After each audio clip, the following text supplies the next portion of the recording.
Abusia yamamu nyina kwa aba ede ba Attention TV de na ekoso ebre na asumunim se de na ekoso nso de ensemu a etwagu social media current ones nko a na da musonfo Rahel Obapa mede ebeso mo University Foundation ada Roma na Natis Cosmetics and Boutique a womo asoye ewo Ablekuma Agape Tarazo wamada mantine nenso maba abegina mu a mahye green na ekire se yedi bro nyamede nsem ye ebremwe na ensem ne emu ode yie pa nti bomode ne time chuku etwen me twa me husima na se me ba ye bebo ede ra ensem ni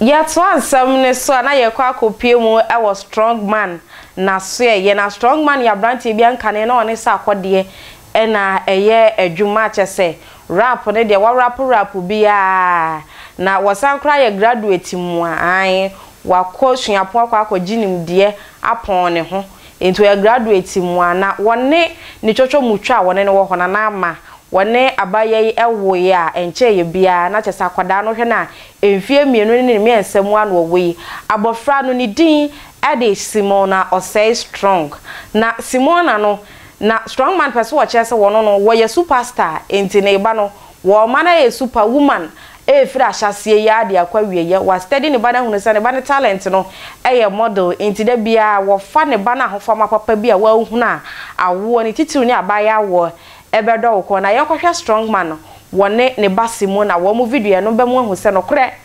Simona yakora bia ne ho ofe yie pa na face no eba no modeling talent na yade akodai Yakopon ede adom no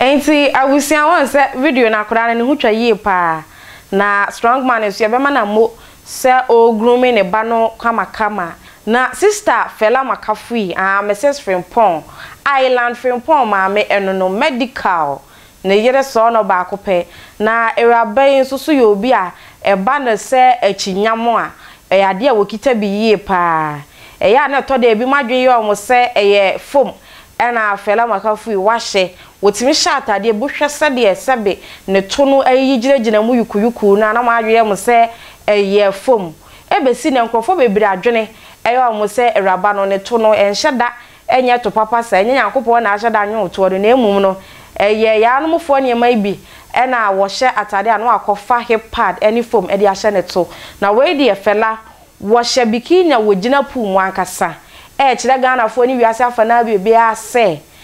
to na wo de G medical free sister de bi nsem no eye to papa 100% natural to enti mumie nkohwe sa video ne so embra gina Attention TV empanifo ne adwumafo nyina na mu amamo afishia pa ba bibia wo hwe ye free ne da se se da bia no unya adaje na wo hwe ye video si na wo like na wo share ede ma ye YouTube Attention TV wo share no na wo share na o subscribe so also na Facebook Attention TV GH like it follow ye na eja wo comment ye kenkan ede ma wo sa na ya ma wo emuaye ewo ho make atra wo sa Natis Cosmetics and Boutique ada Roma eso masne sa so na University Foundation so eso masne ama na den na ekoso mede ebeso mo media ene Rahel Obapa makra